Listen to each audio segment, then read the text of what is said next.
Welcome to NTD Vending News. Our top story tonight, protests over immigration policy are raging in Los Angeles, and now National Guard troops are arriving on the scene. Details on the response from the Trump administration and pushback from California officials and lawmakers. New developments in the standoff between President Trump and Elon Musk. Reports say aides for each side are talking now that heated ex-posts have slowed. What does the Trump-Musk spat mean for U.S.-based readiness? Could this push the U.S. closer to Russia and give China a leg up? Two guests join us to explore. Toxins around us might be making it harder to lose weight, but targeted detoxes could actually help. Host of Epoch TV's Vital Signs, Brendon Fallon, spoke with an expert on obesity medicine for insight. And over in the Big Apple, Brooklyn's Brighton Beach station transforms into a living museum as the New York Transit Museum's parade of trains rolls through this weekend.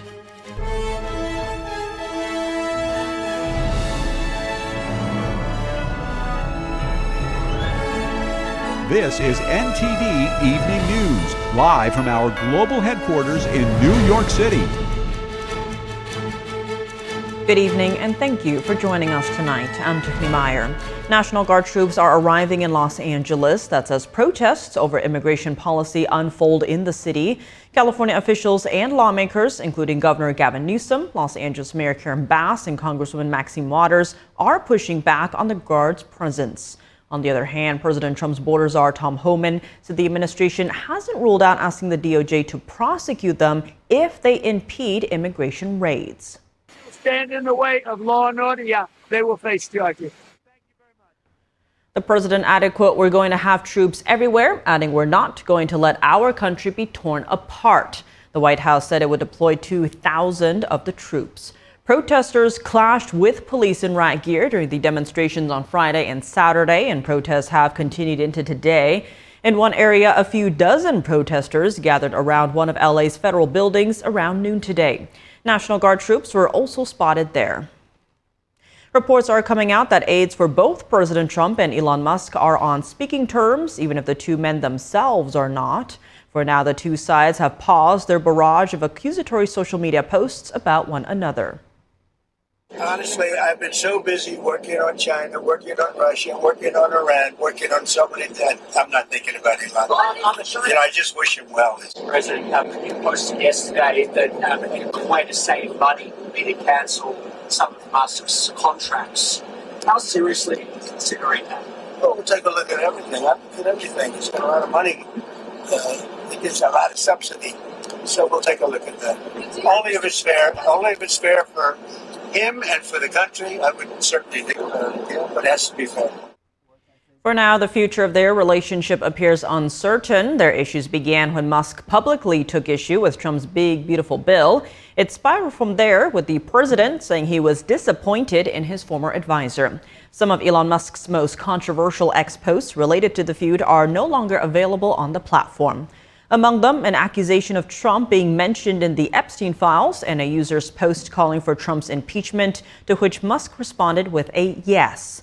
In the meantime, the president is in Camp David today, meeting with some of his top officials. The White House says the short getaway will become a regular off-campus retreat of principals for both the president and vice president. He will return to the White House on Monday. A shocking attack in Boulder, Colorado, and a travel ban on a dozen countries. NTD's Dana Monahan has your White House Week in Review. An illegal immigrant from Egypt allegedly firebombed a group of marchers in Boulder, Colorado, who were calling for the release of Israeli hostages in Gaza. 15 people were injured in the attack. Under President Trump, the United States has zero tolerance for foreign visitors who support terrorism.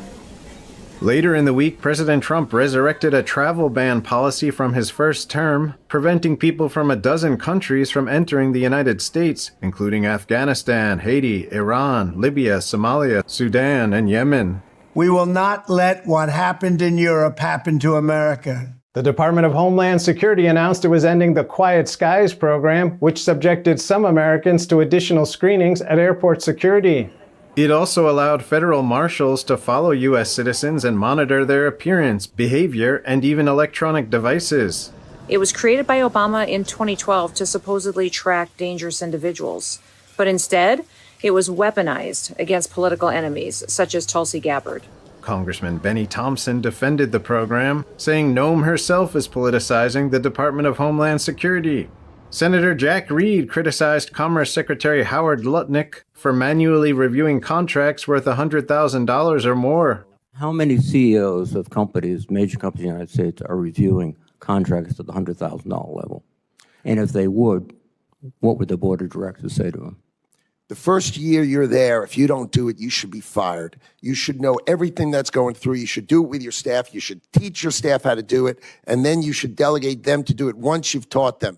The so-called Big Beautiful Bill dominated headlines. White House Deputy Chief of Staff for Policy Stephen Miller defended the bill as having the largest package of working-class tax cuts in American history.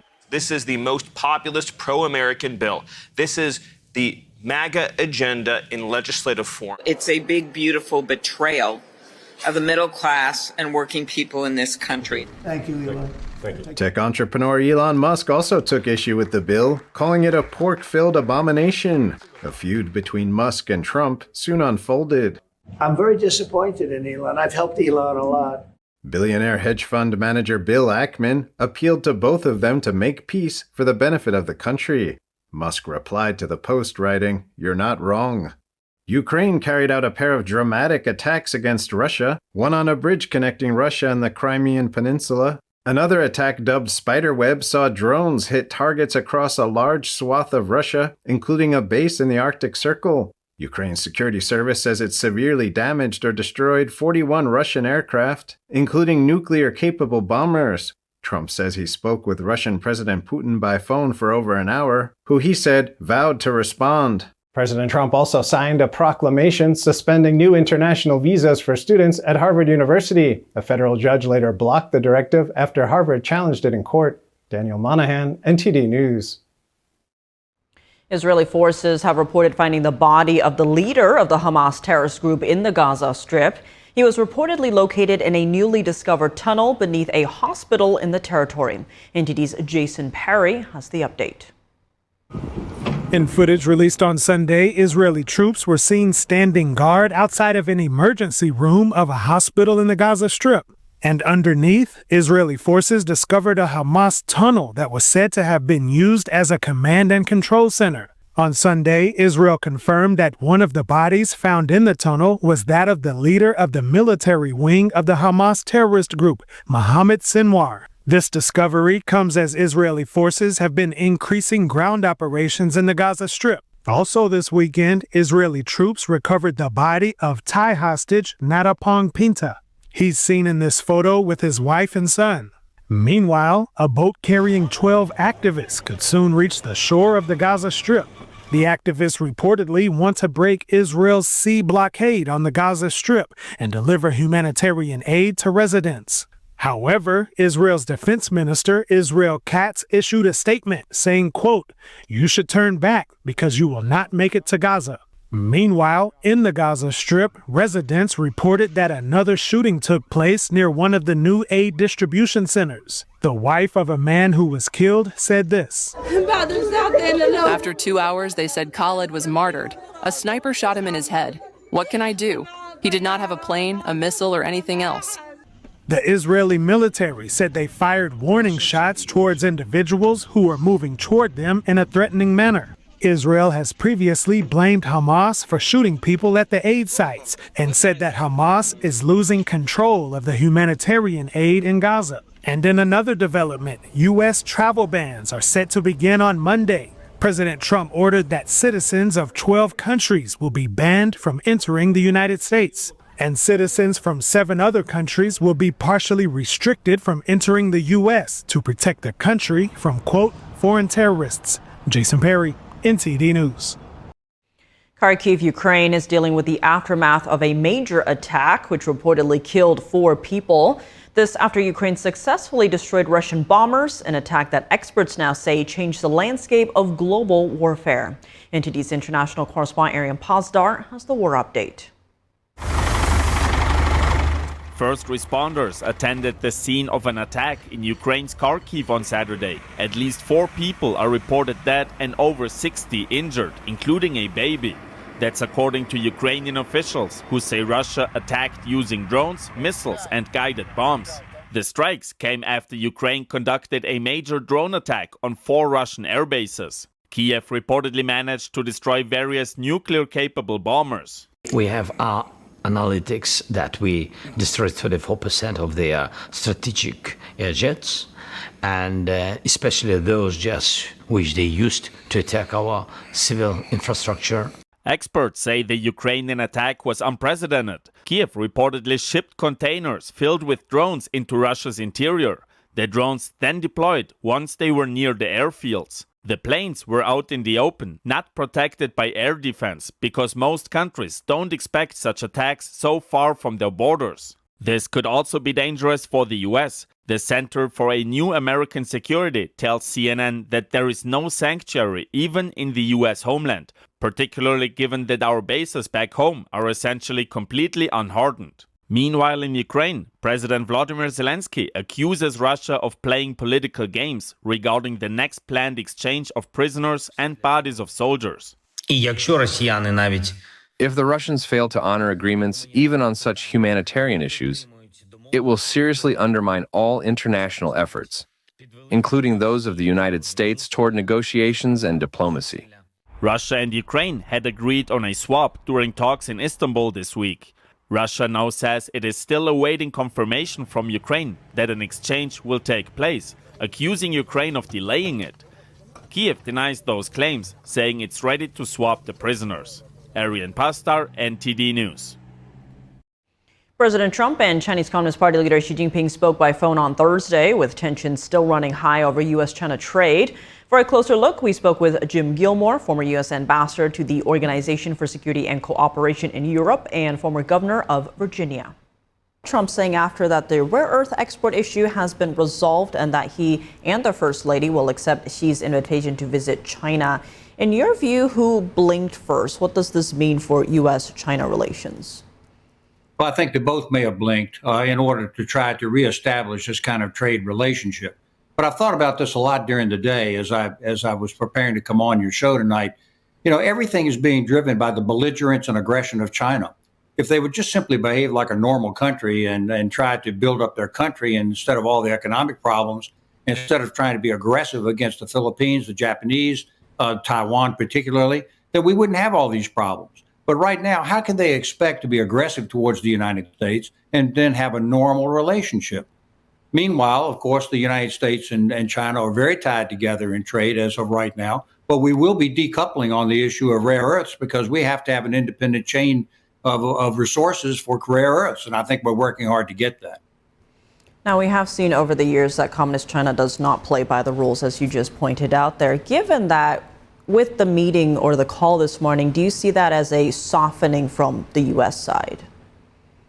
Well, look, I'm a hawk. I think that's perfectly clear from the times that I've been on here. I think that you always have to watch out in dealing with these dictators, whether it's the Russians or the Chinese, to not look weak.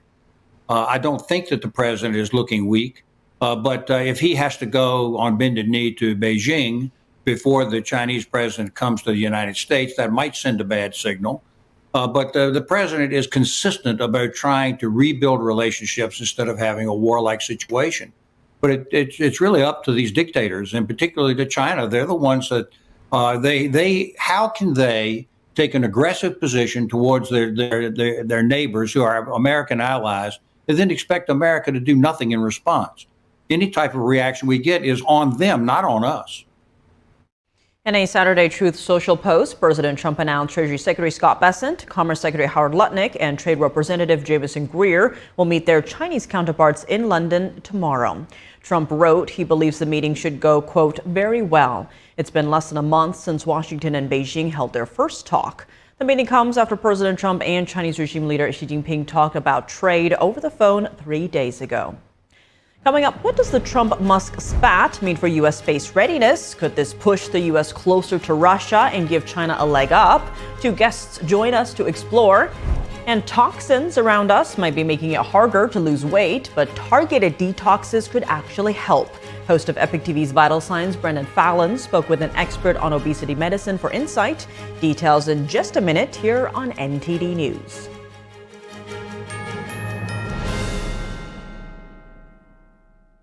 go by Jackie. I'm 44 years old. I had 3 kids at the time and single mother. I was working 60 hours a week, still couldn't pay the bills, skipped meals so that they could eat. It's been hard because one thing falls into place, 10 things fall out of place. I just can't do this alone and make it work. 1 in 5 children face hunger in America, and food costs are rising. But everyone needs nourishing food to thrive, and they can when we work together so our neighbors can feed their families. Call or go online right now to join Feeding America with your gift of just $19 a month, only 63 cents a day. Together, thanks to a nationwide network of food banks, dedicated volunteers, and the monthly support of people like you, we can fill plates with nutritious food for families across America. One day my mother came over to my house and said, "There's a meeting at the pantry." I said, "Okay," and I went. There were some ladies in there.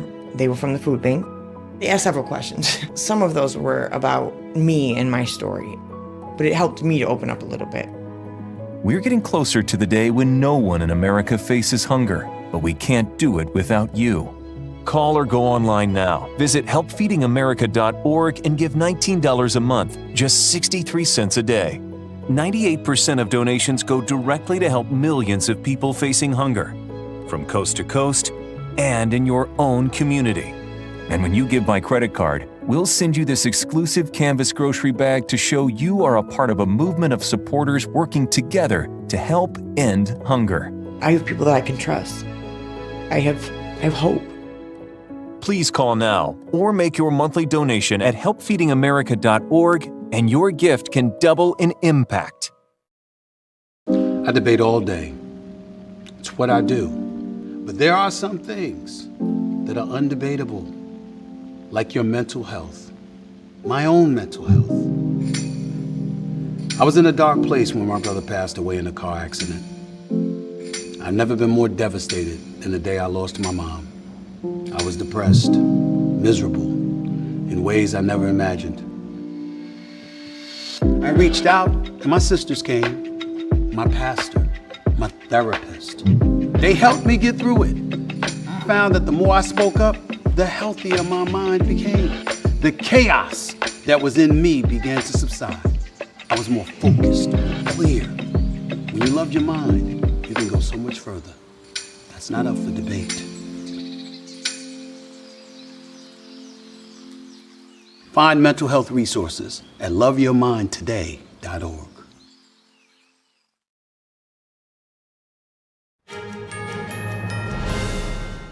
Welcome back. I'm Tiffany Meyer. SpaceX is in the spotlight following the spat between President Trump and Elon Musk. Trump saying he'll pull government contracts for SpaceX, while Musk threatens to decommission the Dragon spacecraft. Here to break down the national and geopolitical implications of all this are 2 guests. Armin Kurdian, aeronautics expert and retired U.S. Navy captain, and Rick Fisher, senior fellow at the International Assessment and Strategy Center. Thank you both so much for being here. Armin, starting with you, talk to us about the significance of SpaceX. What would pulling the $22 billion in contracts mean for the U.S. space program?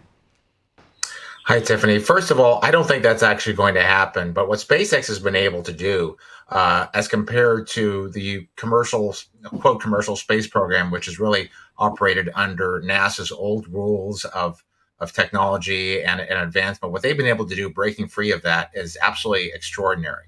So they basically advanced technology much faster than you could have under traditional defense acquisition or government acquisition rules, because they weren't encumbered by it. They had the philosophy of fail fast and succeed quicker.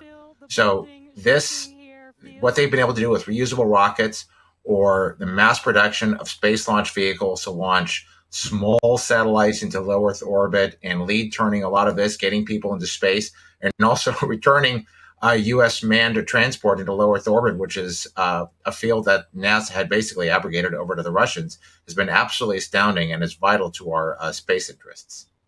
And Rick, on that note, SpaceX is a key partner in NASA's Artemis program, which includes both setting up a permanent base on the moon and eventually sending humans to Mars. What are the likely impacts here if it is pulled?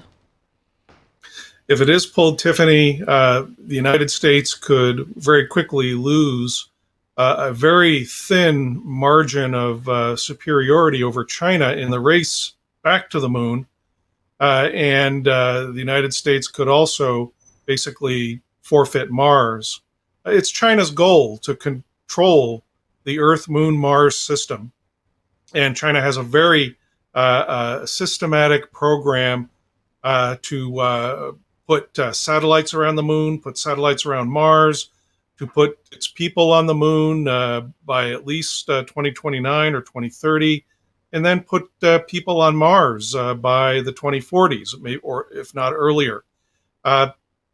Until the United States can develop nuclear thermal or nuclear electric propulsion systems, the best alternative for the United States for both the moon and Mars is the SpaceX Starship, which by far is economically and in terms of payload superior to all other alternatives. And Armin, amid this spat, we're hearing calls for the U.S. government to nationalize SpaceX and Starlink if that were to happen. What would that mean in terms of innovation? Because historically, bureaucratic red tape and innovation don't go hand in hand. As unlikely as I find that scenario, if that were to happen, Rick is right. It would bring a lot of our technological advancement to a grinding halt, or at least slow it down significantly. A lot of the rules that are placed that I had to deal with in defense acquisition are still very anachronistic. The federal government, DoD, is very averse to the type of basically the type of engineering philosophy that SpaceX, Blue Origin, and a lot of these startup companies, these commercial launch vehicles companies have, like Rocket Lab as well, of quickly failing, quickly learning, and quickly advancing. It doesn't work well in DoD, and it's going to require a lot of changes in mind thinking. If this were to actually happen, and this for it to be nationalized, which I don't even think would be legal, frankly, the U.S. would lose any kind of edge it has. I would almost argue that right now the U.S. doesn't have the kind of edge that it experienced way back when. I think we're still kind of behind where we are. That gap needs to be much, much larger. Donald Trump was very, very prescient to establish a Space Force back in 2019. But we got to keep building on that momentum, and we got to push it really hard. And Rick, your thoughts on the chances of SpaceX getting nationalized and what that would mean? I agree with Armin. A nationalization of SpaceX could prove very harmful. And I would also add that Donald Trump saved our manned moon program. Barack Obama canceled it in 2010. Donald Trump revived it in 2019. And I'm sure he wants to make sure that Americans return to the moon and that we defend our interests on the moon, because in order to defend our access to low Earth orbit and win wars on Earth, we're going to have to secure the high ground. And right now, the high ground is the moon. And Armin, without SpaceX's Dragon spacecraft, would the U.S. become reliant on Russia to get to the ISS, for example, expanding on something you mentioned earlier? And how complicated would that be given, the close China-Russia relationship? I wouldn't say that would basically put China necessarily in the lead. There are other commercial launch companies, Blue Origin and Rocket Lab out there. Boeing has its, I think, Starliner, although it's experienced a lot of issues in the United Launch Alliance. They're still having some problems trying to get that thing fully working. So there are other mechanisms, other companies that are actually out there, but SpaceX has kind of led the way. It would have a chilling effect on the economic potential of a lot of these rest of these companies. Concern from investors, well, if they nationalize SpaceX, are they going to nationalize this company, or is the government going to get its claws into other companies? And it would really kind of eliminate a lot of that venture capital that we've seen that has allowed commercial space exploration to happen. Let's remember that if we are going to go to Mars, then you're not going to simply be able to launch one rocket off the Earth and get there. You're going to have to build that space vehicle, a large space vehicle in low Earth orbit. And that's going to take a lot of multiple launches. It's going to take basically the type of effort that we used to go to the moon with Apollo 11. It's going to take that kind of effort going forward. And as an all hands on deck, we can't afford to be picking and choosing who's going to help in that endeavor. And Rick, expanding on that, what does all of this mean in terms of the U.S.-China space competition? Well, I certainly hope that the Musk Trump spat is but a brief hiccup. SpaceX has revolutionized the space launch business. It is on the cusp of revolutionizing our access to the moon and perhaps Mars. It is a principal national asset in advancing the survival of our country. We simply cannot afford to cede the moon or Mars to China, and we're in a race with China to dominate the moon and Mars. And Armin, zooming out a bit here, what would be best for both U.S. space readiness and geopolitical competition? What do you see as the solution here? Honestly, I think a lot of it has to do with a public relations standpoint. It's still a lot of Americans simply don't grasp the importance and the vital necessity of space because it is the future. We are who we are. Columbus crossed the ocean to America. Explorers all over the world throughout history have reached out beyond their comfort zone, and that's what we're doing right now, is reaching out beyond the Earth's atmosphere to other worlds and other planets, and ultimately the asteroid belt, and perhaps building further communities into space. So really, that story needs to be told more than anything else, even more than necessarily the advancement of technology. The story about the importance of space, the importance of getting back into space and staying there and not being absent for the 30 or 40 years that we were following the end of the Apollo program, even though we had the space shuttle there, limiting us to low Earth orbit. That story needs to be told. It's dynamic, it's exciting, and that's, I think, something that the whole country can get behind. And Rick, your thoughts on what the best solution is here? Well, the best solution is to continue the programs that have already been underway under NASA of going both to SpaceX and to Jeff Bezos's Blue Origin company to develop human landing systems, so that we have two options at a minimum. The exit of Musk and his kind of leadership over NASA offers the opportunity for NASA to focus more intently on the target of getting to the moon before Mars. It's the goal that we can achieve the soonest. It's the one that will have the most impact on Donald Trump's program to develop a Golden Dome, a national missile defense for the first time. In order for that missile defense to succeed, we'll have to be able to control upper Earth orbits. And that's going to start with making sure that we ensure our access to the moon and we're not locked out of the Earth-Moon-Mars system. A lot at stake here for sure. Armin Kurdian, Rick Fisher, thank you both so much for joining us. Thank you. Thanks, Tiffany. Coming up, toxins around us might be making it harder to lose weight, but targeted detoxes could actually help. Host of Epoch TV's Vital Signs, Brendon Fallon, spoke with an expert on obesity medicine for insight on how it all works. And fake apps on the Google Play App Store are trying to break into users' crypto wallets. Find out how the operation works to keep your finances safe after the break.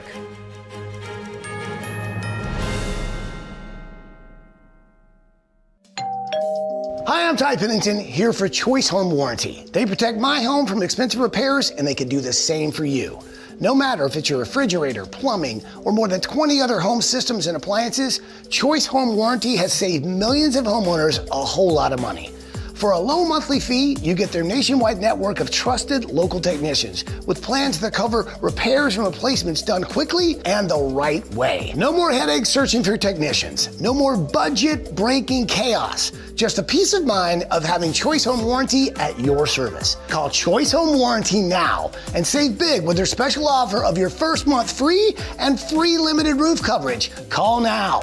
Call Choice Home Warranty for your free personalized quote and to get your first month free. Call in the next 5 minutes, and as our special offer, you'll receive free limited roof coverage. Call now to lock in your rate and save big. Call 800-210-6422. 800-210-6422.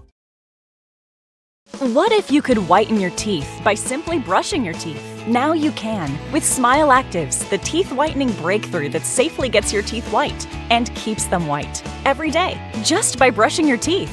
I never thought that whitening my teeth could be so easy. I just put the gel on the brush, the toothpaste on it, brush, and I can see my white teeth. Simply add Smile Actives to any toothpaste, and our patented PolyClean technology activates into a powerful microfoam that penetrates into the enamel surface to safely lift and remove stains. You need a simple way to whiten your teeth, without strips, without trays, without going to the dentist. And it was about time that a product was developed that you would be able to do that with just brushing. And now, Smile Actives is even better with new Pro Whitening Gel with 33% greater whitening power, clinically shown to whiten teeth faster, up to 8 shades. 100% of users saw whiter teeth. On food stains, coffee and wine stains, even on veneers, crowns, and dentures. I eat the blueberries, I drink the coffee, and I know that Smile Actives will keep my teeth white every day. If you could use something so easy like Smile Actives to take yellow teeth to white teeth, why wouldn't you? Why spend hundreds of dollars for whitening treatments at the dentist when now you can whiten your teeth with new Smile Actives Pro Whitening Gel every time you brush your teeth? Call or go to smileactives.com and for a limited time get new Pro Whitening Gel for just $24.95. Order in the next 5 minutes and buy one get one absolutely free for just $24.95. That's 2 for 1 and save 58%. We'll even include free shipping. Get your teeth whiter guaranteed or return it within 60 days for your money back. I smile every day now. The difference is literally night and day. So now I'm always smiling, always choosing, because now my teeth are much whiter. This offer is not available in stores, so call or click now before the special buy one get one free offer goes away.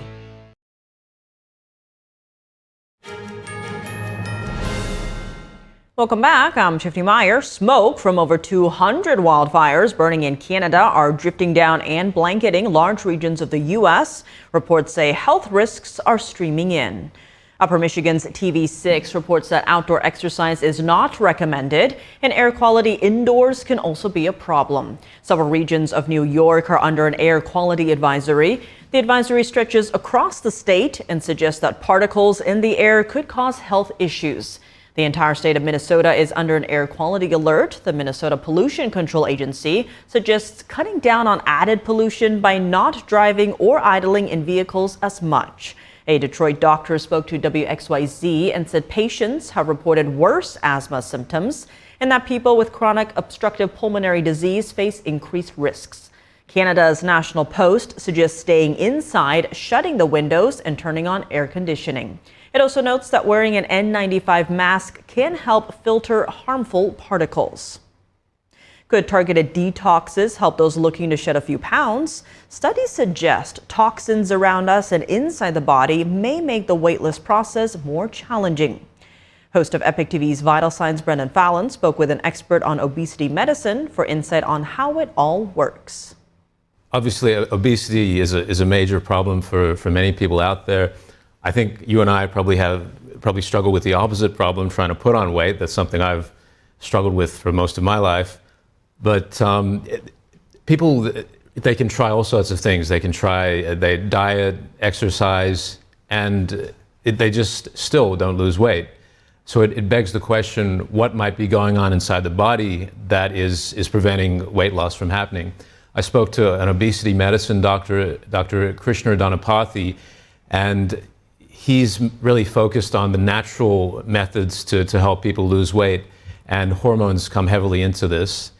When I started talking about this to him, I was surprised when the topic turned to not necessarily hormones inside the body, but also the hormones outside the body. And this is what he talks about first here. We were just talking a little bit about hormones. I was only even just talking about endogenous hormones. What does the human body make? I mean, it still begs the question, what are the exogenous or environmental hormones that are found, whether it's from our air, water, or food? Those are just as important. They're kind of like what you may have heard of as the forever hormones. Some of those can have very obesogenic influence on the human body and human cells as well. Can you give an example of one of those that would possibly impact someone's inability to lose weight? Yeah, bisphenol A is one of them. BPA has been around for quite some time. It has a weak estrogenic effect, but it also has an obesogenic effect. And looking back in thinking about how babies are born and what are they fed, our culture has moved somewhat away from breastfeeding to bottle feeding. And it was not too long ago that BPA was found in every one of the milk bottles. In the past, several decades ago, we never used plastics as much as we do now. And instead, babies, if they were fed with glass bottles. And I still encourage that if it's absolutely necessary for supplemental feeding, is to use glass. But BPA is the biggest one. And now, if you go to the stores and you'll see everything is, they want to tout BPA free. Well, darn it, many generations have already been exposed to bisphenol A, and it's now substituted with bisphenol S, and it's not any better. In fact, it's worse. Wow. I mean, plastic is everywhere. I mean, it's really difficult to avoid these days. Maybe I should try using glass, but what are your thoughts on that? Yeah, as you say, Don, it's all around us, and it's hard to know. Like Dr. Danaparthy says, they're not using BPA anymore, but they're using a substitute for that he says is potentially worse. So I guess glass is one safer alternative, and I mean, if the scope for hormones to affect us, we see the obvious example is puberty, how much our bodies change through the influence of hormones. So you can imagine the scope that these things in our environment have to influence our bodies. Okay, and I do believe you have another clip for us. What do we should expect over there? Here, Dr. Danaparthy is giving an example of a woman he helped. It's using hormone adjustment. Okay. I had a lady not that long ago. She had been struggling with weight loss since a teen. And she was, like many people nowadays, they find so much information on the internet. And she was listening to people like yourself who knows a little bit about nutrition. And she changed her diet to something that was low carb, good clean food, organic, non-GMO, but still wasn't able to lose weight. And so sensing that, and I looked at her nutritional plan, it's very good. And so I told her, I said, you're eating right. So let me help you detoxify a little bit. And what I was trying to detoxify her from were environmental hormones. And by doing that, by cleaning up her gut system and her liver, she began to start to lose weight. I would like to just remind all your listeners that the way that we lose weight, whether it's because of nutrition or removing bad hormones or so on, ultimately at the end of the day, body fat is a storage of triglycerides. Those triglycerides and fatty acids go to the liver, and the liver will package them up with bile and transport them into the gut, and out the door they go into the toilet.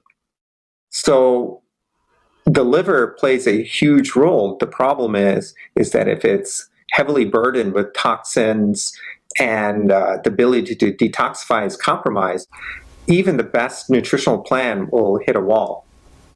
And that was the case with this lady. And so, again, by helping her detoxify through the liver better, she was able to start losing weight again.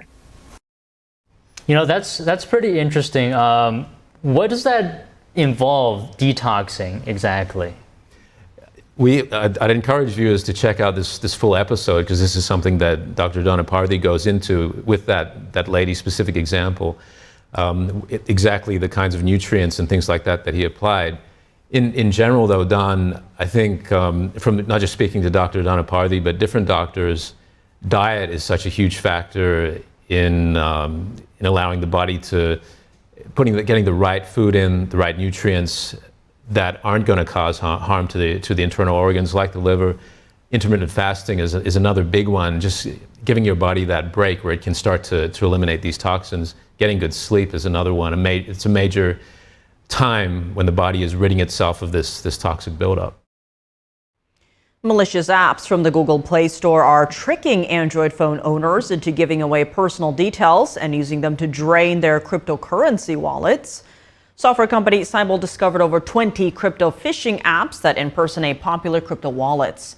From there, they seek a user's 12-word mnemonic phrase. The phrase then lets hackers steal cryptocurrency.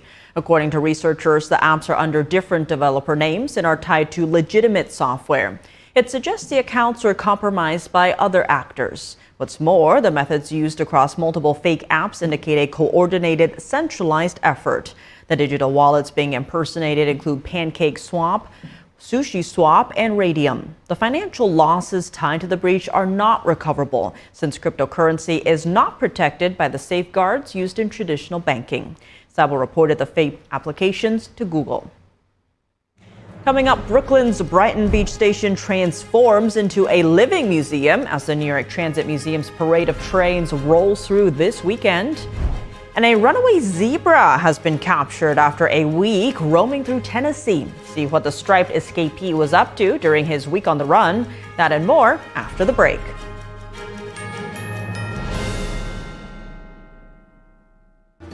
Kids love it. Parents trust it. Obviously.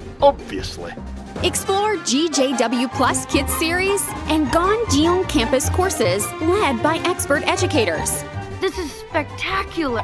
Children will learn values like respect, responsibility, and knowledge in language, science, and more. Wow. All while having fun. Perfect. Subscribe today at GJW Plus Kids, where learning meets fun. If joint pain from aging is slowing you down, Omega XL can help you get back in the saddle, just like it did for John Walsh. Today I'm here at my ranch exercising some of my polo ponies. Got to be really fit to ride these horses. So as you get older, it gets tougher. I was starting to suffer some of that business, and then I ran into somebody who said, look, you should try Omega XL, and look what it's done. I feel better than I felt in the last 30 years. I'm Reve Walsh. I'm John Walsh's wife. I ride fox hunters, and sometimes I'm in the saddle for 3-5 hours at a time. A lot of work out here. I wouldn't have been able to do this. Muck a stall, throw hay, do all the things that needs to be done on a ranch a couple years ago. But Omega XL gave me the ability to get back in the saddle. It works great. Once you try it, you don't want to be without it. Makes a huge difference. It does. Take it every single day, and you know, there's a benefit. It's made you a lot nicer to me. If you've been living with pain, it's time to get this special offer, the Omega XL, the joint health supplement that millions have trusted for more than 20 years. Omega XL, it's sourced from the green-lipped mussel, exclusively found in the pristine waters of New Zealand, some of the cleanest waters on Earth. Omega XL, it's natural, drug-free, and it's backed by more than 40 years of clinical research that show it really works. Try Omega XL today. Pick up your phone and call the number at the bottom of your screen right now for a special offer. Buy one, get two free. 2 bottles of Omega XL plus Vitamin XL D3, a value of more than $100. But call today and you pay only $39.95. That's a savings of more than 60%. Plus, it's backed by our 60-day money-back guarantee. Try it. You got nothing to lose. Call or go online right now to get this special offer. 2 bottles of Omega XL plus Vitamin XL D3 for only $39.95. Call now.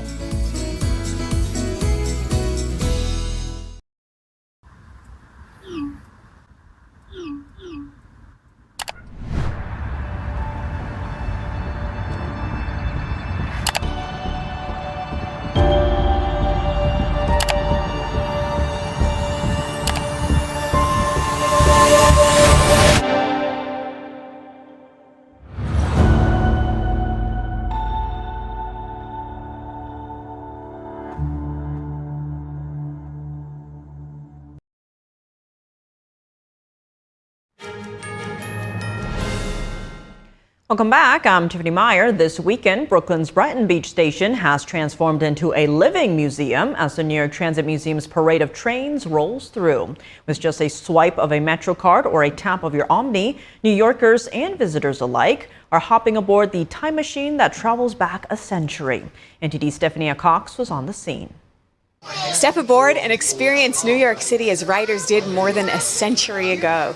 With the annual parade of trains, visitors hop on and off vintage subway cars at Brighton Beach and Kings Highway stations, turning a summer weekend into a living history lesson. For many, this event is a highlight of the year, a chance to see, hear, and feel the development of the subway firsthand.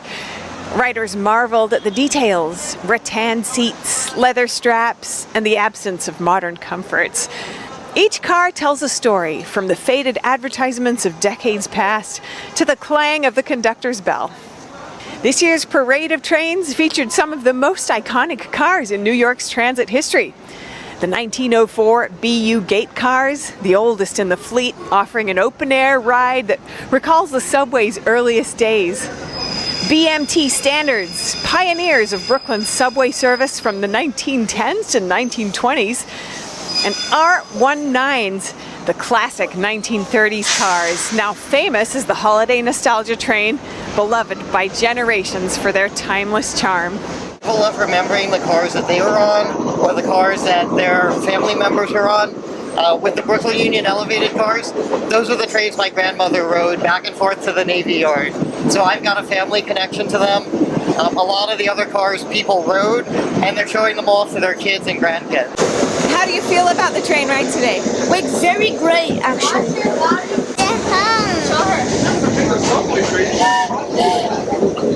We have a lot of variety. I call the New York City subway the Haagen-Dazs of subway cars, because you have variety and you look at the different body styles and types. So you're seeing generations of subway cars. The old trains, the old mechanics are so cool. Just so interesting to think about what New York life might have been back at that time. I really love being on this train from 1914. I love just the feel. It feels nice coming to this event because it's like it feels nice coming to this event because this is my first time, and like, you know, the R32s, the R46s, like I grew up with them mostly on the ANC. I remember like when I was little, my mom would take me to school and we would always get an R32 and like the train would just go flying like on the way to school. It was a really fun ride, and like I'm really gonna miss these cars. So like the Parade of Trains is just one part of the Transit Museum's year-round nostalgia ride series, which has been delighting train lovers and history buffs since the 1970s. If you missed this year's Parade of Trains, there's still plenty to explore. Visit the Transit Museum in downtown Brooklyn, or join an upcoming nostalgia ride to keep the journey going. Reporting from Brooklyn, Stephanie Cox, NTD News. The 78th Annual Tony Awards are kicking off tonight at Radio City Music Hall in New York.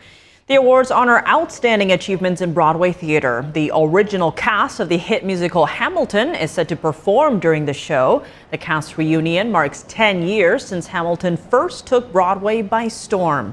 The Tonys will stream live on Paramount Plus and CBS. Award-winning singer and Wicked actress Cynthia Erivo is this year's host.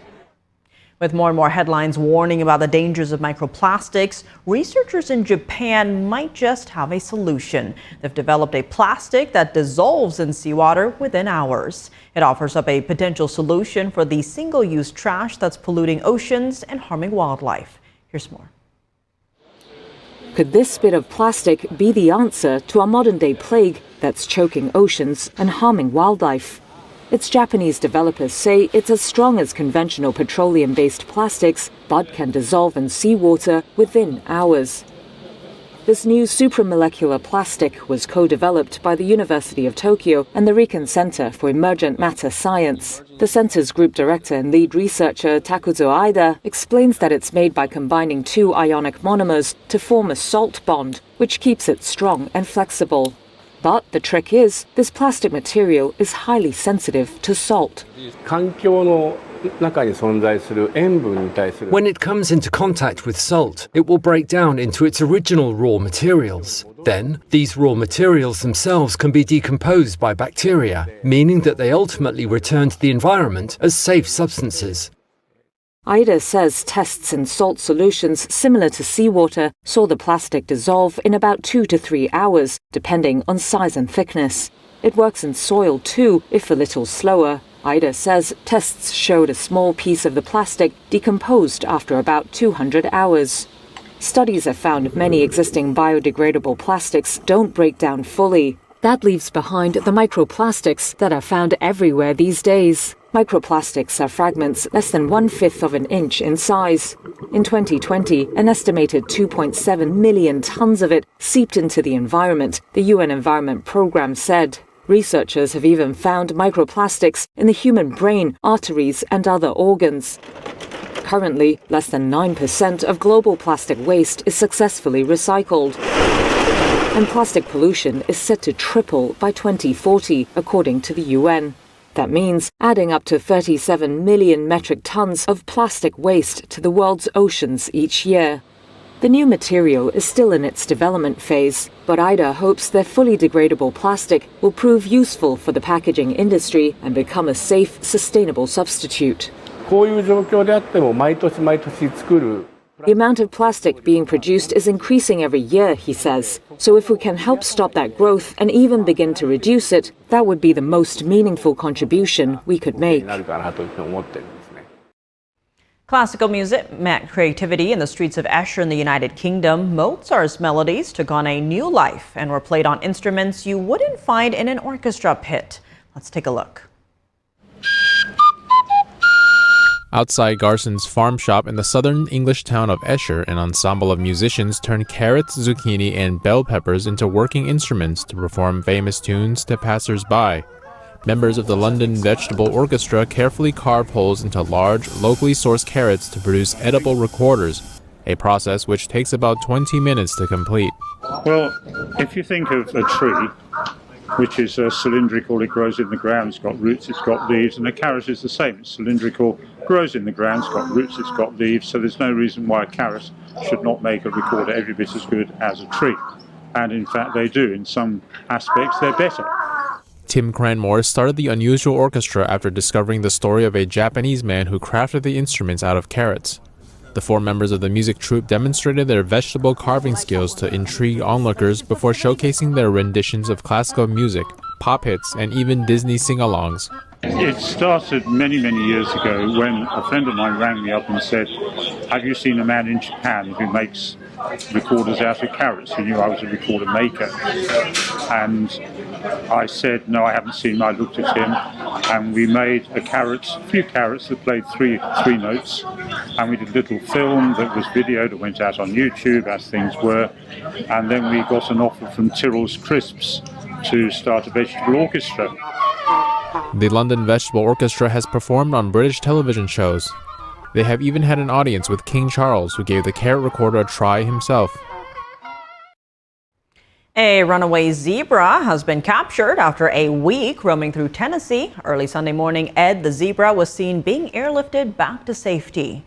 Check out this video by the sheriff's office, which shows Ed the zebra wrapped in a net with his head poking out, dangling from a helicopter. He's slowly brought to the ground where a trailer is waiting for him.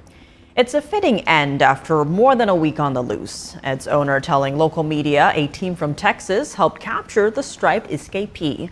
The zebra was spotted running along Interstate 24 in Tennessee, even shutting down the roadway in both directions at one point. He quickly became an internet sensation, seen trotting through a neighborhood, even becoming the subject of several internet memes. After 8 days on the run, Ed the zebra has ended his wild escapade, and his owners are glad to have him back. That's all for today's news. For round-the-clock coverage, visit us at ntd.com/live or download our NTD app. Thanks for tuning in. I'm Tiffany Meyer. Good night.